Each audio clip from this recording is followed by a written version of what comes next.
René Guénon, Le symbolisme de la croix. Chapitre 12. Représentation géométrique des états de l'être.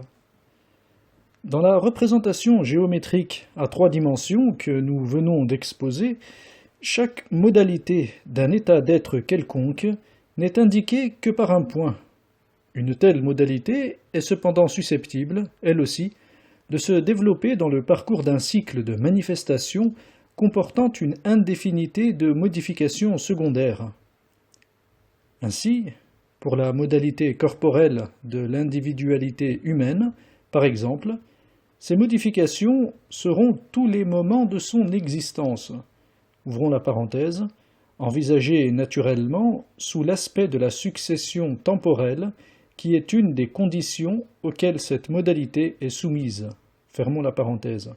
Ou, ce qui revient au même, tous les actes et tous les gestes, quels qu'ils soient, qu'elle accomplira au cours de cette existence. Note de bas de page. C'est à dessein que nous employons ici le mot « geste » entre guillemets, parce qu'il fait allusion à une théorie métaphysique très importante, mais qui ne rentre pas dans le cadre de la présente étude. On pourra avoir un aperçu sommaire de cette théorie en se reportant à ce que nous avons dit ailleurs au sujet de la notion de la purva dans la doctrine hindoue et des actions et réactions concordantes, tout entre guillemets. Ouvrons la parenthèse. Introduction générale à l'étude des doctrines hindoues, pages 258 à 261. Fermons la parenthèse. Retour au texte.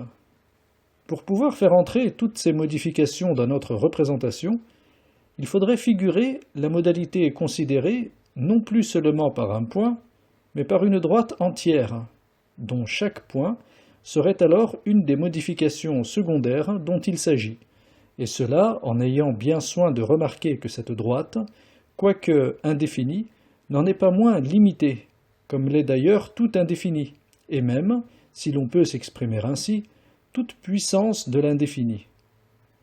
Note de bas de page. L'indéfini, qui procède du fini, est toujours réductible à celui-ci, puisqu'il n'est qu'un développement des possibilités incluses ou impliquées dans le fini.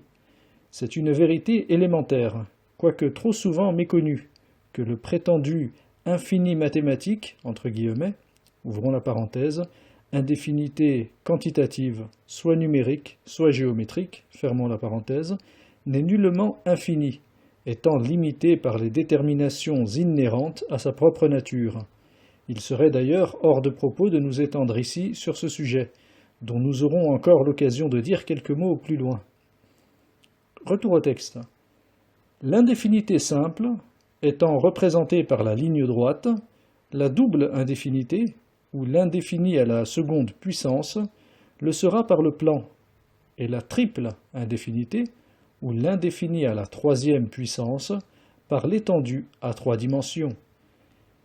Si donc chaque modalité, envisagée comme une indéfinité simple, est figurée par une droite, un état d'être, comportant une indéfinité de telle modalité, c'est-à-dire une double indéfinité, sera maintenant figuré, dans son intégralité, par un plan horizontal, et un être, dans sa totalité, le sera, avec l'indéfinité de ses états, par une étendue à trois dimensions.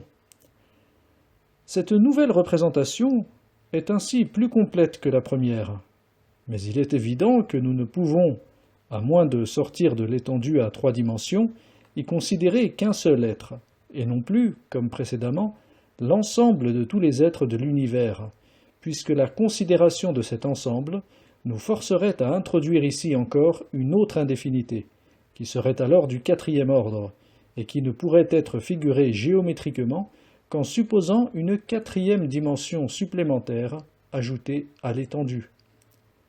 Note de bas de page. Ce n'est pas ici le lieu de traiter cette question de la quatrième dimension, entre guillemets, de l'espace, qui a donné naissance à beaucoup de conceptions erronées ou fantaisistes, et qui trouverait plus naturellement sa place dans une étude sur les conditions de l'existence corporelle. Retour au texte. Dans cette nouvelle représentation, nous voyons tout d'abord que par chaque point de l'étendue considérée passent trois droites, respectivement parallèles aux trois dimensions de cette étendue. Chaque point pourrait donc être pris comme sommet d'un trièdre trirectangle, constituant un système de coordonnées auquel toute l'étendue serait rapportée, et dont les trois axes formeraient une croix à trois dimensions. Supposons que l'axe vertical de ce système soit déterminé. Il rencontrera chaque plan horizontal en un point, qui sera l'origine des coordonnées rectangulaires auxquelles ce plan sera rapporté, coordonnées dont les deux axes formeront une croix à deux dimensions. On peut dire que ce point est le centre du plan, et que l'axe vertical est le lieu des centres de tous les plans horizontaux. Toute verticale, c'est-à-dire toute parallèle à cet axe, contient aussi des points qui se correspondent dans ces mêmes plans. Si, outre l'axe vertical, on détermine un plan horizontal particulier pour former la base du système de coordonnées, le trièdre trirectangle dont nous venons de parler sera entièrement déterminé aussi par la même. Il y aura une croix à deux dimensions, tracée par deux des trois axes, dans chacun des trois plans de coordonnées, dont l'un est le plan horizontal considéré et dont les deux autres sont deux plans orthogonaux passant chacun par l'axe vertical et par un des deux axes horizontaux. Et ces trois croix auront pour centre commun le sommet du trièdre, qui est le centre de la croix à trois dimensions, et que l'on peut considérer aussi comme le centre de toute l'étendue. Chaque point pourrait être centre, et on peut dire qu'il l'est en puissance, mais en fait, il faut qu'un point particulier soit déterminé, et nous dirons comment par la suite, pour qu'on puisse effectivement tracer la croix, c'est-à-dire mesurer l'étendue tout entière ou, analogiquement, réaliser la compréhension totale de l'être.